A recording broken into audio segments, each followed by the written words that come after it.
On a clear night in Manitoba, you may see all sorts of things in the sky. Planes, birds, perhaps even a UFO. Yeah, it seems our province is a hotspot for unidentified flying objects. Over the years, thousands have been reported for again, a number of years that have been logged, and some are truly bizarre. CTV's John Hendricks joins us now in our studios. Now, John, I know you've been sifting through a lot of UFO reports. What's the ratio of Chinese lanterns to actual unidentified flying objects? Well, Marilee, it is higher than you might think. There are more and more reports of UFOs being made each year. Now, most are later identified, but some simply can't be easily explained.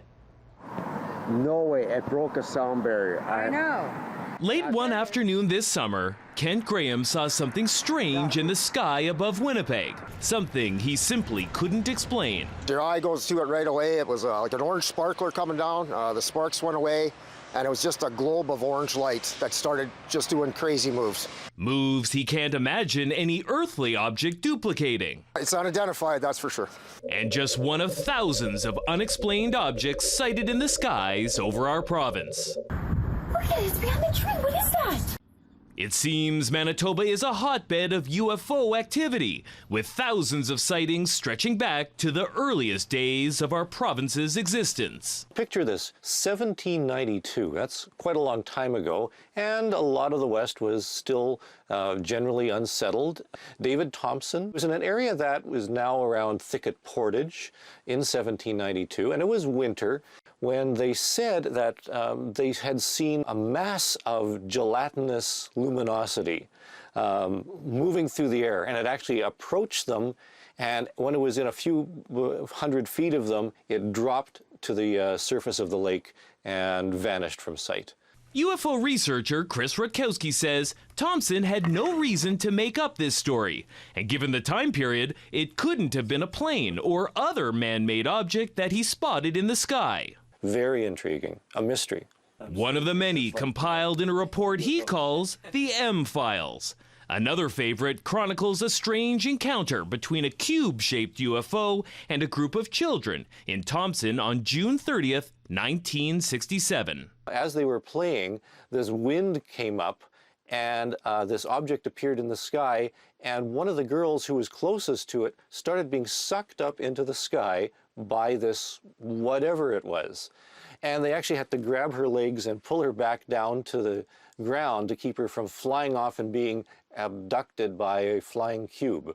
The incident was witnessed by the girl's father, the object by the mother, and neither one had any motive to lie about it. So I'd have to rank that fairly high up on the strange factor. Where does Kent Graham's sighting rank? Did you see that? Rutkowski was able to enhance the video somewhat, and the object becomes clearer and less mysterious. Probably a drone, yeah. Not an aircraft, not a Chinese lantern. Rutkowski says most UFO reports are later identified, but about 17% are officially labeled as unexplained.